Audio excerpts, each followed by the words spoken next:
The bridge of the UES Harmony was quiet, except for the soft hum of computers and life support systems. Commander Lee Ji-won stood near the main viewing screen, watching the massive space station grow larger as they approached. Concordia Prime looked like nothing humans had ever built. Its towers twisted like crystal trees, and parts of it seemed to be made of living metal that shifted colors in the starlight. "This is it," Ji-won whispered to herself. After 200 years of wondering, if humans were alone in the universe, they were about to meet dozens of alien species all at once. Lieutenant Park Min-ho looked up from his station. "Commander, I'm reading at least 50 different ship types around the station. Energy signatures I've never seen before." Ji-won nodded. She had studied every report Earth's long-range scouts had sent back, but seeing it with her own eyes was different. Some of the alien ships looked like they were grown rather than built. Others seemed to be made of pure light held together by force fields. "How are our escorts doing?" she asked. "Seoul and Busan are maintaining formation," reported Ensign Kim Sora from the communications station.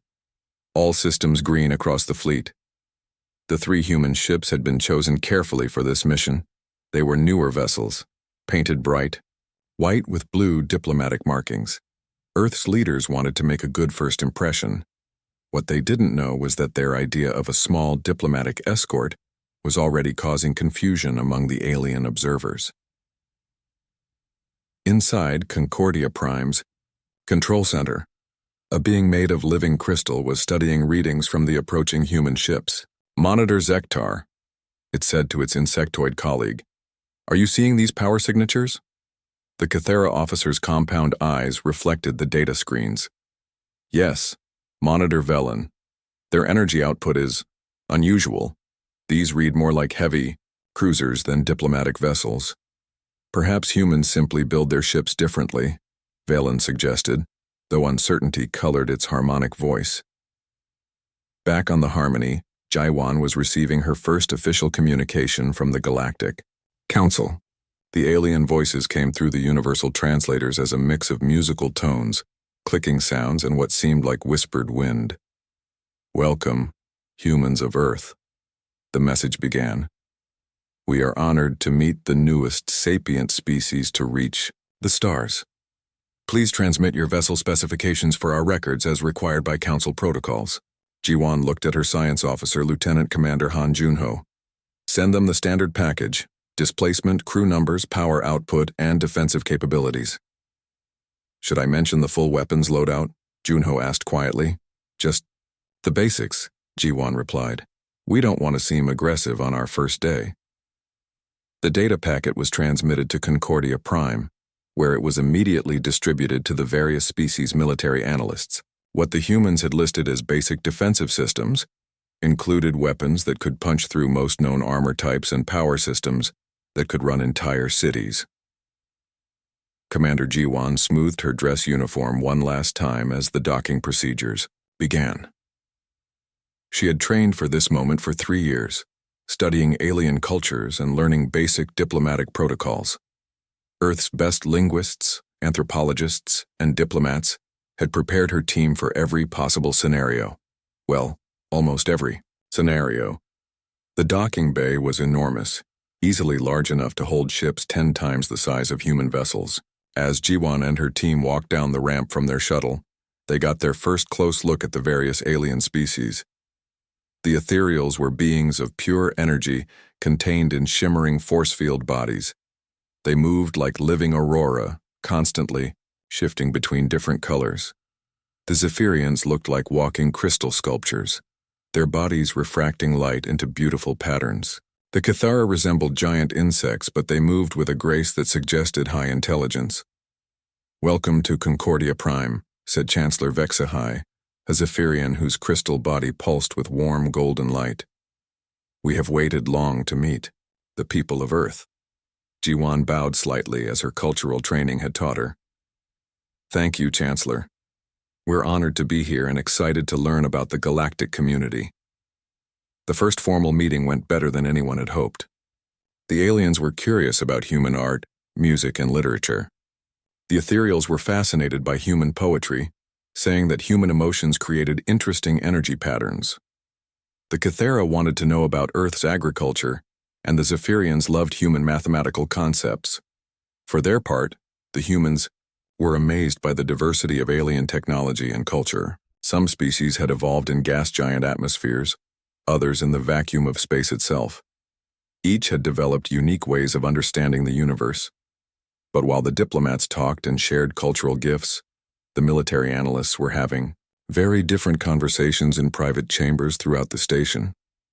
"I've run the calculations 3 times, reported a Draconis military advisor to its superior. "Their escort vessels have enough firepower to match our heavy battleships." "That cannot be correct," replied the senior officer, its reptilian features showing concern. "The data doesn't lie. Either they're lying about their capabilities or their entire understanding of military scale is completely different from ours." Similar conversations were happening in a dozen different languages across the station. Species that had known relative peace for centuries were trying to understand why the humans had brought what appeared to be heavily armed warships to a diplomatic meeting. Meanwhile, Commander G1 was having dinner with alien diplomats, completely unaware that her lightly armed escort fleet was being analyzed as a potential threat to galactic civilization. The evening ended with formal ceremonies and exchanges of gifts. Earth had sent art, music recordings, and samples of human literature. The aliens had given technological gifts and cultural artifacts that would keep Earth's scientists busy for decades. As G1 returned to her ship, she felt hopeful about humanity's future among the stars. The aliens seemed friendly and genuinely interested in peaceful cooperation. She had no idea that in less than a week, her ships would be banned from Council space for being too dangerous to exist. 3 weeks had passed since the humans arrived at Concordia Prime. The diplomatic meetings were going well. Commander Lee Ji-won had attended dozens of cultural exchanges, shared meals with beings made of energy and crystal, and learned about technologies that seemed like magic. But today felt different. The atmosphere in the Great Council chamber was tense. Ji-won sat at the curved table designed to accommodate dozens of different alien body types, watching as various species whispered among themselves in their native languages. The trouble started when the Draconis Empire's representative stood up. The reptilian creature was over 7 feet tall, with scales that changed color when it was upset. Right now, those scales were shifting from green to an angry red. "Honored council members," the Draconis spoke through the universal translator, "we must address a serious concern. These humans have been with us for weeks, yet we know nothing about their true military capabilities." Ji-won felt her stomach drop. She had hoped to keep military discussions to a minimum during these early talks. Chancellor Vexhai, the crystal being who led the council, pulsed with neutral blue light. "Ambassador Karthek, please explain your concerns." "It is simple," Karthek continued, his scales now fully red. "Council protocol requires all new species to demonstrate their defensive capabilities. How can we create mutual defense agreements if we do not know what they can defend with?" Several other species began making sounds of agreement. The insect-like Cathara clicked their approval, while the energy beings called ethereals flickered in patterns that meant they supported the request. Ji-won looked at her military advisor, Lieutenant Commander Han Junho, who was sitting beside her. His face was carefully neutral, but she could see the concern in his eyes. "Of course," Ji-won said, standing up. "Earth is happy to demonstrate our standard defensive systems. When would be convenient?" "Tomorrow," Karthek replied immediately. "We have prepared the traditional testing grounds." That evening, Ji-won met with her senior officers aboard the Harmony. The ship's conference room was small and cramped compared to the grand chambers of Concordia Prime, but it felt like home. "What exactly are they expecting?" asked Lieutenant Park Min-ho, the tactical officer. "I've been studying their historical records," said Dr. Yoon Harry, the mission's science officer. "Most species demonstrate energy weapons, plasma cannons, particle beams, gravity manipulators. Very elegant." "Elegant," repeated Junho with a slight smile. "That's not exactly how I'd describe our weapon systems." Ji-won rubbed her temples. "We need to be careful here." We want to show them we can defend ourselves without looking aggressive. Commander, Minho said slowly, should we power down our systems? Maybe run everything at minimum levels? No, Jiwan decided after thinking it over. They asked for a demonstration of our capabilities. Let's show them what human engineering can do, but keep it reasonable. The next morning, the 3 human ships moved to the demonstration area. It was an ancient debris field, full of asteroids and metal chunks left over from some long-ago collision. Perfect for weapons testing, the aliens had said. Over the centuries, dozens of species had used this area to show off their military technology. The observation deck of Concordia Prime was packed with representatives from every council species. They had come to see what the mysterious humans could do. Most expected a show similar to what they had seen before: clean energy beams that could cut through metal, or gravity fields that could crush targets into dense balls. Commander Jiwan stood on the bridge of the Harmony, looking at the alien ships positioned safely around the testing area. Their designs were beautiful, but delicate-looking, like works of art rather than machines of war. Beginning demonstration, she announced, over the communication channel. We'll start with our point defense systems. What happened next shocked every alien observer. The space around the human ship suddenly filled with streaks of light. Thousands of tungsten rounds erupted from the ship's close-in weapon systems, moving at incredible speeds. Small asteroids that drifted too close to the human formation simply disappeared, torn apart by the storm of metal projectiles. On the observation deck, an ethereal being's energy form flickered wildly. They're using solid projectiles, it whispered to its companion, at relativistic speeds for point defense. The Zephyrian beside it shifted to confused purple colors. That level of kinetic energy could destroy most of our ships with a single round. But the demonstration was just beginning. Showing ship-to-ship defensive capabilities, Lieutenant Commander Junho announced calmly. The Sol, one of the escort ships, aimed at a house-sized asteroid about 50 kilometers away. The railgun charged for 3 seconds, building up electromagnetic energy that made nearby space distort slightly. When it fired, the tungsten slug moved so fast it was invisible. The asteroid didn't just break apart, it simply ceased to exist, replaced by an expanding cloud of superheated plasma that glowed like a small star. Complete silence filled the observation deck. That was one shot, whispered the Kythera military observer, all 4 of its compound eyes reflecting the dying glow of vaporized rock. Standard railgun round, came Ensign Kim Sora's voice over the communication channel. Would you like us to demonstrate our missile systems? Before anyone could say no, the Busan launched what humans called a light torpedo. The nuclear-tipped missile streaked across the debris field and detonated against a cluster of asteroids. For a few seconds, the explosion created a miniature sun. The light was so bright that even the station's viewing filters struggled to compensate. When the glare faded, an entire section of the debris field had been turned into expanding gas. On the observation deck, panic was starting to set in. The Draconis representative who had demanded this demonstration was staring in horror at his instruments. The energy output, he stammered. That single missile had more destructive power than our entire battle fleet. Chancellor Vexhi's crystal form was cycling through stress colors rapidly. Humans, she said over the communication channel. What classification do you give these weapons? Commander Jiwan, finally beginning to realize something was wrong, checked her displays. Those were our lightest armaments, Chancellor. Standard defensive systems for escort-class vessels. The silence that followed was broken only by the sound of several species' breathing apparatus working overtime. Lightest armaments, repeated the Chancellor slowly. And your heavier weapons?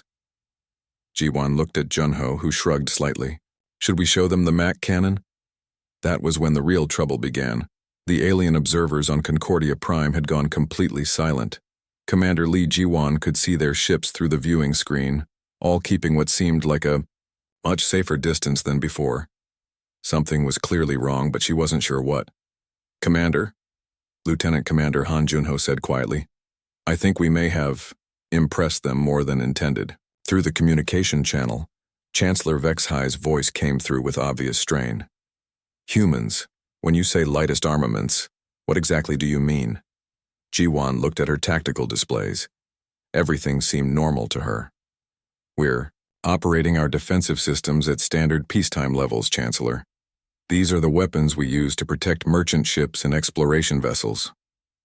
There was a long pause. Very long. And your military vessels? Asked the Draconis representative, his voice much quieter than before. These are military vessels, Ji-Wan replied, confused. Escort class. We have destroyers, cruisers, and battleships back home. But we thought it would be more appropriate to bring smaller ships for diplomacy.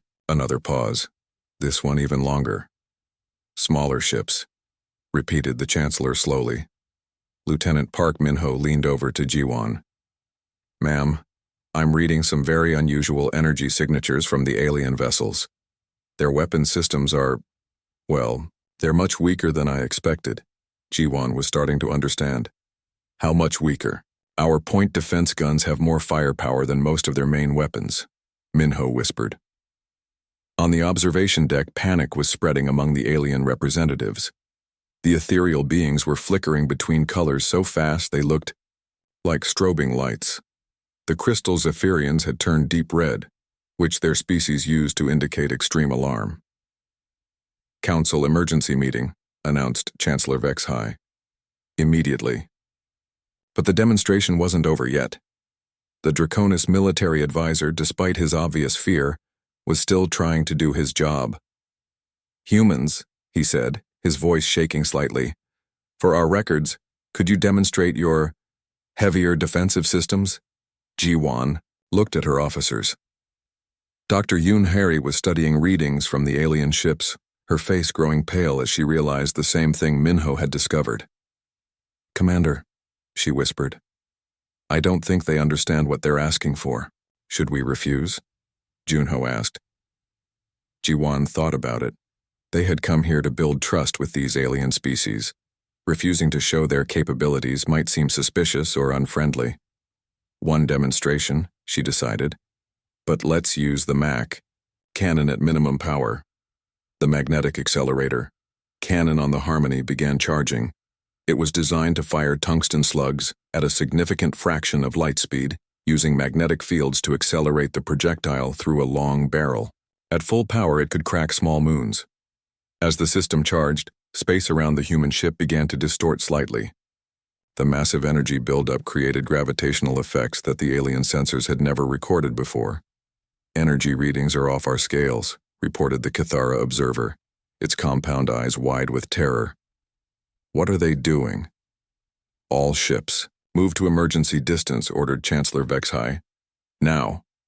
The alien vessels began pulling back rapidly, some of them moving several thousand kilometers away from the human ships. Firing MAC cannon at 15% power, announced Junho. The tungsten slug that erupted from the Harmony moved so fast it created a visible distortion in space. The target was a small asteroid about the size of a city building. The projectile hit with such force that it didn't just destroy the asteroid. It broke it apart at the molecular level. The explosion created a flash of light that briefly outshone the system's star. When the glare faded, there was nothing left but expanding gas and radiation. Complete silence filled all communication channels. That was 15%? Whispered the Draconis advisor. Ji-Wan was finally beginning to understand how much trouble they were in. Yes, we can go up to full power if needed, but that seems sufficient for demonstration purposes. Full power, repeated Chancellor Vexhi, her crystal form now pulsing between red and black, colors that meant terror in her species. Dr. Yoon Harry was running calculations on her tablet. Commander, if we had fired that at full power, the energy release would have been visible from 3 star systems away. The alien observers were retreating even further now. Some of the smaller ships had activated what appeared to be emergency jump drives ready to flee the system entirely. Perhaps, Chancellor Vexhi said carefully, that is sufficient demonstration for today. But Lieutenant Park Min-ho was checking his weapon systems and noticed something odd. Commander, they haven't Asked about our torpedo systems yet, or the mining charges we carry for asteroid work? Mining charges? Asked the Chancellor, her voice now barely above a whisper. Standard equipment, Ji-Wan explained. We use small nuclear devices for breaking up asteroids and clearing shipping lanes. Nothing major, usually just 50 to 100 kilotons each. The communication channels went dead silent again. Dr. Yoon Harry was looking at her readings with growing horror. Commander, I don't think they use nuclear weapons at all. Their most powerful bombs seem to be chemical explosives or small fusion devices. Small fusion devices, Ji-Wan repeated, slowly, finally understanding the scope of the problem. What humans consider mining equipment, came a shaky voice from one of the alien ships. We would classify as weapons of mass destruction. Ensign Kim Sora looked up from her communication station. Ma'am, I'm receiving urgent requests from multiple species asking about our civilian vessels back on Earth. What about them? They want to know if civilian ships carry the same equipment as our military escorts. Ji-Wan closed her eyes. Earth's merchant ships were indeed armed, because space was dangerous and pirates were common in the outer colonies. Most cargo vessels carried at least basic defensive weapons and nuclear charges for emergency mining or demolition work. Yes, she admitted. All our ships carry basic defensive systems. The alien communication channels erupted in what the universal translators couldn't even begin to interpret, probably because most of it was panicked screaming. Chancellor Vexhai's voice cut through the chaos. Emergency Council session. All species representatives report to the chamber immediately. This session is classified at the highest security level. As the human ship sat alone in the debris field, surrounded by the evidence of their light weapons demonstration, Commander Ji-Wan finally understood what they had done. They had just shown a galaxy that had known relative peace for centuries, what real weapons looked like. And now everyone was terrified. The Great Council chamber had never been so crowded. Representatives from 47 different species filled every available space, their various forms creating a chaotic mix of sounds, lights, and energy patterns. Some were floating, others crawling, and a few existed as pure energy contained in glowing fields. Chancellor Vexhai stood at the center of the chamber, her crystal body pulsing with urgent red patterns. In all her years leading the Galactic Council, she had never called an emergency session like this one. Order, she commanded, and the chamber slowly quieted. We face an unprecedented situation regarding the human species. Commander Lee Ji-Wan sat in the designated area for new species, feeling very small and very confused. Around her, alien beings were making sounds she had never heard before, sounds that the universal translators labeled as extreme distress and existential fear. The Draconis military advisor was the first to speak. His reptilian features showed stress as his scales shifted between red and black. Honored Council, we have completed our analysis of the human weapons demonstration. The results are disturbing. Data screens appeared throughout the chamber, showing energy readings and damage assessments from the human weapons test. Numbers scrolled past in dozens of alien languages, but the message was clear in any language. The humans were incredibly dangerous. A single human escort vessel, the Draconis continued, possesses enough firepower to destroy our 12 largest military bases. Their light torpedo carried more destructive power than our entire battle fleet combined. Murmurs of fear rippled through the chamber. The insect-like Kithara were clicking their mandibles in distress patterns, while the energy-based ethereals flickered between colors that meant panic. Perhaps more concerning, added the Kithara representative, is their casual attitude toward this level of destruction. They referred to planet-cracking weapons as standard mining equipment. Dr. Yoon, Harry sitting beside Commander Ji-Wan, tried to explain. Honored representatives, you must understand that Earth is what we call a difficult world. Our planet has forced us to develop robust survival technologies. Difficult how? Asked Chancellor Vexhai. Well, we have large predatory animals, extreme weather, natural disasters, and... Harry paused, realizing how this would sound. We've been fighting wars with each other for most of our history. The chamber erupted in shocked sounds. Many of the alien species had evolved on worlds where cooperation was necessary for survival. The idea of a species that fought itself was almost incomprehensible. "You wage war against your own kind?" asked an ethereal, its energy form flickering. "With disbelief. We used to," G1 said quickly. "We've mostly stopped that now. But our technology developed during those times, so our equipment tends to be well-built." The Zephyrian science advisor pulsed with worried blue light. "Our analysis shows that human civilian cargo ships carry armaments equivalent to our heavy cruisers. How is this possible?" Lieutenant Commander Han Junho shifted uncomfortably in his seat. "Space is dangerous. Pirates, asteroid fields, equipment failures. We build our ships to handle whatever might happen." "Pirates," repeated the Draconis advisor slowly. "You mean criminals who attack ships?" "Yes, though they're not much of a problem anymore," Junho replied. "Most pirates surrender when they see human ships coming." "I wonder why," muttered the Cathara representative. The emergency session continued for hours, as species after species presented their analysis of human technology. The picture that emerged was terrifying to beings who had known peace for centuries.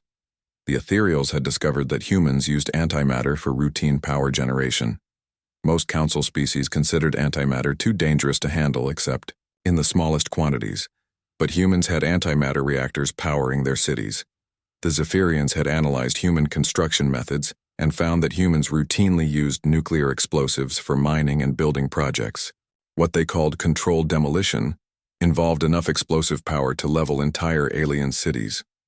Their instruction manuals for basic equipment, reported a trembling ethereal, contained safety warnings about avoiding accidental planetary sterilization.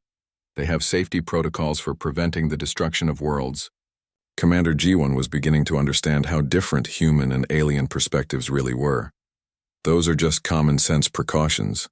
You always want to be careful with dangerous equipment. "Dangerous equipment," echoed Chancellor Vexhai. "What you consider dangerous equipment could end our civilization." The debate raged as more disturbing facts emerged.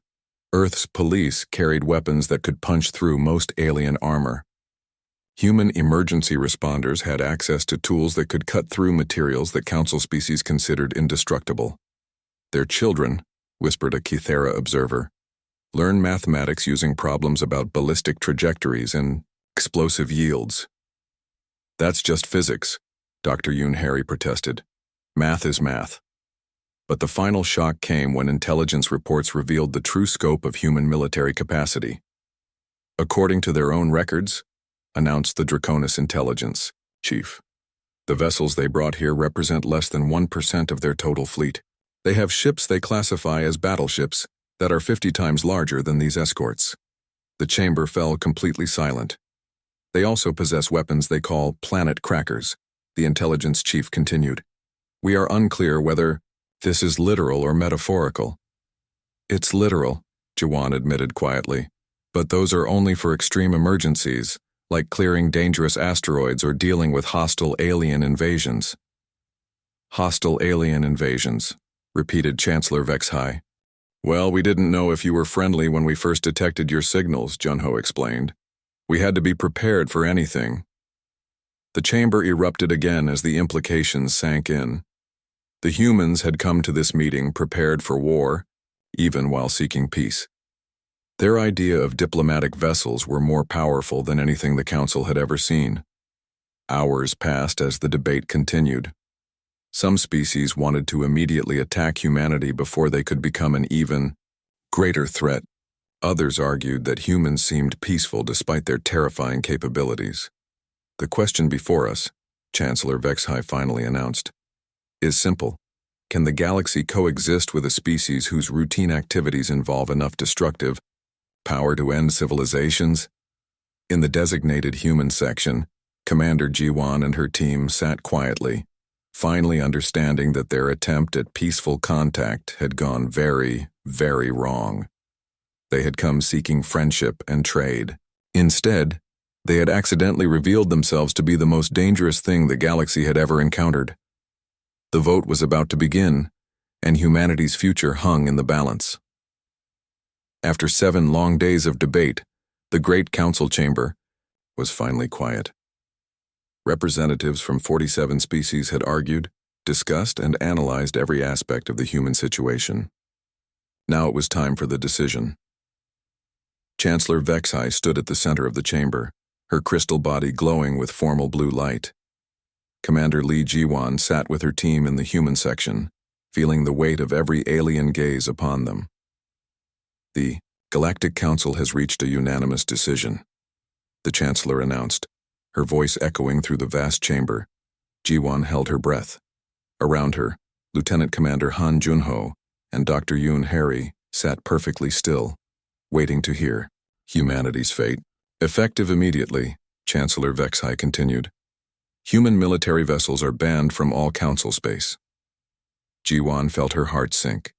After all their efforts to build peaceful relationships, they were being rejected. Chancellor, if we have done something wrong, you misunderstand, Vexai interrupted gently. This is not a punishment. This is a safety measure for all species in Council space. The formal declaration was read by the Council's official recorder, a being that looked like a floating geometric shape. Human military technology has been classified as existentially hazardous to galactic civilization. While humanity has shown no aggressive intentions, the destructive capability of their standard equipment exceeds the combined military power of most Council member species. Lieutenant Park Minho, who had joined the session via video link from the Harmony, leaned forward in confusion. Ma'am, are they banning us because we're too dangerous? It appears so, Jiwan whispered back, still trying to understand what was happening. The Draconis representative stood up, his scales now a nervous green color. To be clear, this decision comes not from fear of human intentions, but from fear of human accidents. A simple malfunction of human equipment could destroy entire star systems. We have excellent safety protocols, Dr. Yoon Harry protested. Your safety protocols, replied the ethereal representative with a flickering energy pattern that meant dry humor, are more comprehensive than our protocols for handling the most dangerous substances in the galaxy. This actually makes our point. Chancellor, Vexai raised a crystalline hand for silence. The decision is final.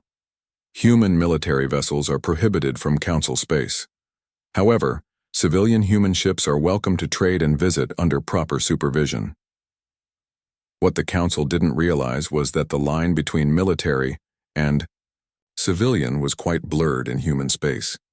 6 months later, Commander Jiwan found herself in command of a very different vessel. The UES Merchant Princess was officially classified as a civilian cargo ship. It carried trade goods, diplomatic supplies, and scientific equipment. It also happened to be armed with enough firepower to level several continents. But that was just standard equipment for any ship traveling through dangerous space. Captain, said Lieutenant Kim Sora, who had transferred to the merchant service along with most of Jiwan's crew, we're approaching the Outer Rim trade routes. The Outer Rim had always been dangerous territory. Pirates, smugglers, and various criminal organizations operated in the empty space between star systems. Most Council species avoided the area entirely, which made it perfect for illegal activities. But something had changed in recent months. Sensors are picking up a large asteroid mining operation, reported Lieutenant Park Minho from his new position as the ship's cargo safety officer.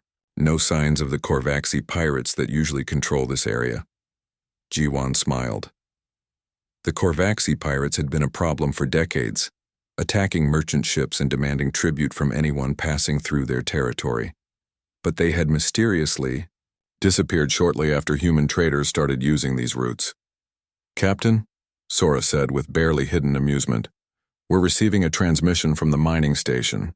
They're requesting permission to continue their operations and assuring us they have proper licenses for everything. Tell them we're just passing through, Jiwan replied. No need to interrupt their work. What she didn't mention was that the mining station's proper licenses had been issued very quickly after human ships started patrolling the area. It turned out that when pirates saw vessels that registered energy signatures equivalent to Council battleships, they suddenly became very interested in legitimate business opportunities. The transformation of the Outer Rim was just one example of how the Council's ban had backfired spectacularly. Human civilian ships were now the most effective peacekeeping force the galaxy had ever seen, simply by existing. "Captain," Minho reported, "long-range sensors are detecting a Draconis military. Patrol requesting assistance. Looks like they're having trouble with some kind of space creatures." Jiwan checked her navigation charts. The Draconis patrol was about 6 hours away at maximum speed. "Set course to assist, and Minho, prepare the mining charges. The big ones or the little ones? Better start with the little ones. We don't want to accidentally blow up the Draconis ships." 3 hours later, the Merchant Princess arrived to find a Draconis battle group of 12 ships, struggling against what appeared to be giant space parasites. The creatures were the size of small moons and seemed to be immune to the Draconis' energy weapons. "This is Captain Jiwan of the human vessel Merchant Princess. Do you require assistance?" "Human ship," came the grateful reply. "Yes, please help. Our weapons cannot penetrate their organic armor." "Understood. Please move to a safe distance." The Merchant Princess launched 6 small mining charges, each one about the size of a refrigerator.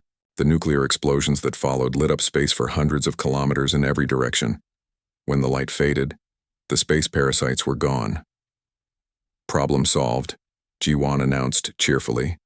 The silence from the Draconis ships lasted for several minutes. "Human vessel," came the eventual reply. "Those were mining charges? Standard equipment for clearing space debris. Is there anything else we can help you with?" 2 months later, the Galactic Council sent an official request to Earth asking if humans would be interested in serving as peacekeeping consultants for dangerous regions of space. Jiwan read the message while sitting in her captain's chair, surrounded by the stars that had become humanity's new home. They had come to the galaxy seeking friendship and trade. Instead, they had accidentally become the most feared peacekeepers in known space.